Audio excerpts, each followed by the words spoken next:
Just stay strong and stay real to me, baby. This shit can get real for me, baby. See them other shit wouldn't kill for me, baby. The one who's been real to me, baby. Stay strong and stay real to me, baby. This shit can get real. What's up, y'all? It's your girl, JazzYbella. Welcome back, Sparkers. I miss you guys so much. I haven't talked to you guys in a long time. I know it's been a month since I uploaded, but I'm here now, so let's get into it. You read the title right. Let me tell you about my altar, episode 10. Let's jump into it. So, I'm sitting right here, and I'm currently looking up on Google what an altar is and what the technical definition is. So, there's two definitions. One, if you're a Christian, it says that an altar is the table in a Christian church at which the bread and wine are considered in communion services. I have no idea what that means. I never really grew up going to church on Sundays and stuff like that, so that doesn't resonate to me. Comment below if you do and enlighten me on it. I'm always open to learning new stuff. But the second one I definitely do resonate more with. It says an altar is a table or flat top block used as a focus for a religious ritual, especially for making sacrifices or offerings to a deity. I don't use the word deity. I say I believe in God. But hey, take what resonates. It doesn't matter. But if you do want to learn more about altars and you're just jumping into your spirituality journey, or you just haven't opened up the avenue yet, definitely click the link below. I'm going to link some information in, especially a video that I personally watched before I started doing my altar. So, what I really want to jump into is why I have an altar. Well, let's just take it a little back.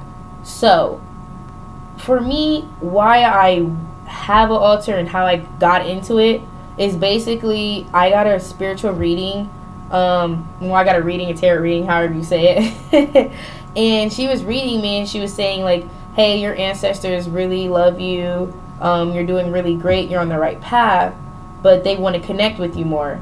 So my eyes got really big and I'm like, connect with me. Like, you know, I'm in the beginning works of my spiritual journey. I've only been on this for a shy 3 years. So when I think of stuff, I'm only going to go back to what I know, what we see on TV. So I was like, oh no, like, I don't know if you guys ever seen the movie Ghost with Patrick Swayze. So I was like, I don't want to see no spirits. I don't want to do any of that. Like, miss me with all that. Like, I'm not with that life. But as I'm writing my reader and asking, like, how can I do that? She was like, well, a great way you can start is with your altar. She said, like, they are here to help you. Your ancestors were once walking this life. They want to give you advice. They want to talk to you, stuff like that. And she's like, you don't have to see the spirits. And she was laughing. She's like, you can always like set boundaries with them and tell them you want to get advice in a way that does not scare you. I said, okay, cool. But it really wasn't cool. Like, if we're being honest, it took me months after I had that reading to actually start that journey.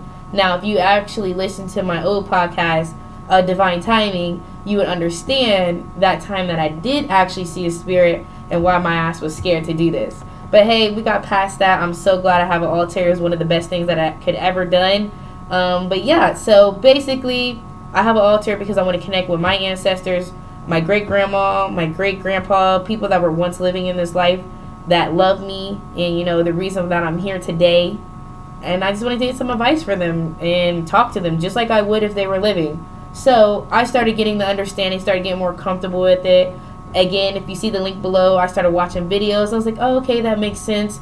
Like, she said a comment like, how would you feel if you lived here and you made a mark in your life in this world and you created all this stuff for your generations and your kids, and you die and they forget about you? They never hear about you. They never know your name.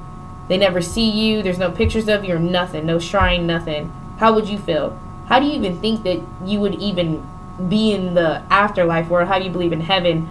Like, you're just forgotten about. Like, you just never existed. I think that's one of the worst things that could ever happen. I literally went cold when I started watching that video. Like, oh my gosh, like, me and my family don't do that. And if you ever seen the movie Coco, I think that's another way that they basically just explain it for you to basically take that in, because that's what they did too, and that's what the movie was about, honoring your ancestors. So I really was just feeling the urge, like, I will go to sleep, I have dreams about doing this, and I'm like, okay, I gotta do this. So when I was watching the videos, I just basically called up my grandparents and I started asking my grandma about her mom. Was she a good person when she was living? What was some of her favorite things to do? The food that she likes to eat? I did the same thing with my grandpa. And basically, I feel like I was like an FBI agent. Like, I was asking them all types of questions. Just wanted to learn about my family. And the more that I started doing this, I was just so intrigued. Like, wow, my grandparents did this, or that's the type of stuff that I do. And I'm like, wow, those genes were passed down to me. So let's fast forward. I went to CVS, Walgreens, got some pictures, print them out, got some really cute frames, and I have this really cute like wood table, and I started putting their pictures up. I was like, okay, this is really cute. Went to the metaphysical store. Now, you don't have to be like me and be extra and go to metaphysical store. It doesn't matter. It's all about your intentions. You can literally just get some regular candles. But the main thing I did know, you're going to want to make sure that you have all 4 elements up there: air, water, earth, and fire. So I have my candles. I always put some essential oils in my water. I always put a plant on there. I have an aloe vera plant on there. I have plenty of plants on there. And then, again, the candles. But yeah, we're going to get more into that. Hey, I'm not here to tell you how to set up your altar. You can click that link below. She did a really great job about it. But let's get to the point. So, I had the elements up there, had some pictures up there, made it look super cute. And there's many different altars. This, again, the altar that I have at my house is honoring my ancestors.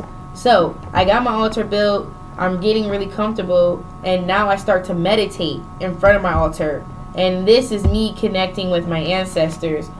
And it's one of the most beautiful things that I've ever experienced in my life. I can't explain it. I just feel the energy. I get thoughts in my head that I wasn't thinking before. I'm just connecting with them, and I know that they're around me. I know they're protecting me. I show them gratitude. I actually feed my ancestors. I know you guys think I sound like a nut job, but I know they sometimes miss being on this earth, so I cut up some oranges and slice them up and put them on a plate for them. I do all kinds of stuff for them. But yeah, that's pretty much, I got into my altar and I set it up, and I want to honor them. So we're over that part, and the biggest reason why I wanted to connect with them is because I wanted to ask for advice. I want to ask for help. That's what they're there for. Those are my grandparents. They want to help me out. They want to see me succeed in this life.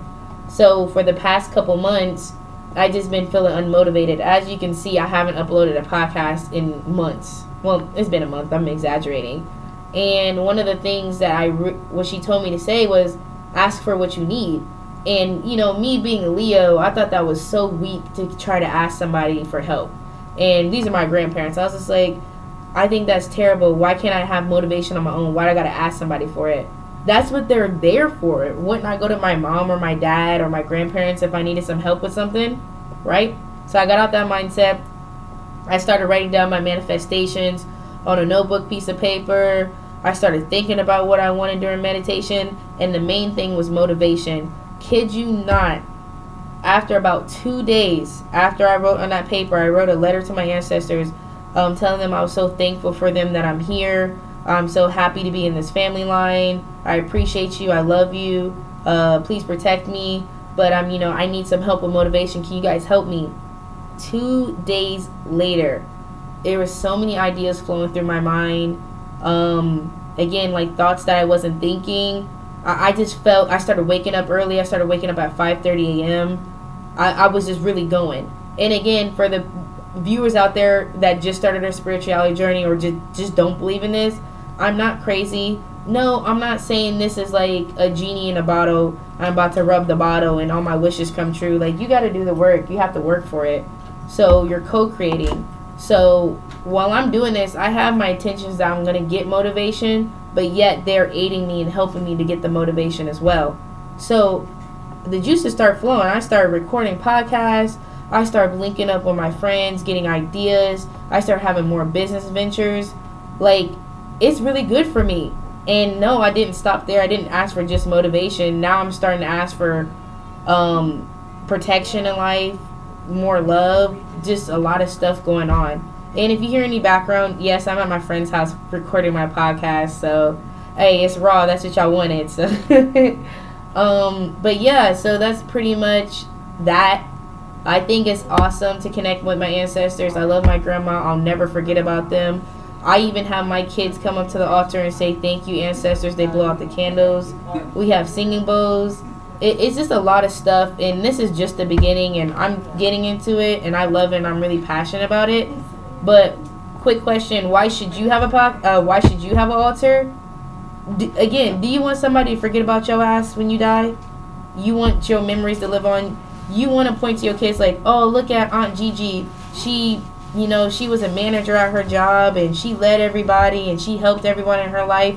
Like, those are the things you want to keep doing. I feel like, again, every other religion has something where they respect people that died, and they honor their family, and they never forget the name. And I just feel as an African American, we don't do that type of stuff.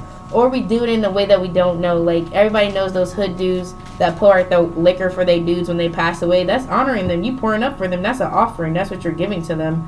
So just keep in mind, don't forget about your dead homies. Don't forget about your dead family. They was once here. They don't want to be forgotten about. Live their memory on. Put them on your shirt, whatever, how you do it. But other than that, this is not going to be a pretty long podcast. I really just wanted to tell people about my altar. I thought it was a big jump in my spirituality journey. It's one of the best things that's ever happened to me, and this is why I'm recording a podcast now. But to give you an update on my life, I got a lot of business ventures going on. About to be selling some alkaline water. Got to get my diet right, because if my diet right, my sacral chakra is open, more ideas to flow, and I'm just one with the universe. You feel me? And then 2, your girl's been working out. Look out for that transformation, because y'all know I'm a Leo. I'm going to be blasting y'all's ass and spamming y'all with pictures all day, every day. Y'all going to see the results. Let's go. Let's get it. Pretty much an update on my love life. I just been loving myself, healing myself. As usual, love is going to come. I hope you guys enjoyed this. I'm definitely going to try to get here and upload more. Definitely check out my new podcast that's coming soon with the co-host. I'm not going to talk too much about it. You already know what's going to happen. But bye, Sparkers. Your girl JazzYbella's out. I'll catch you guys next time on Spark.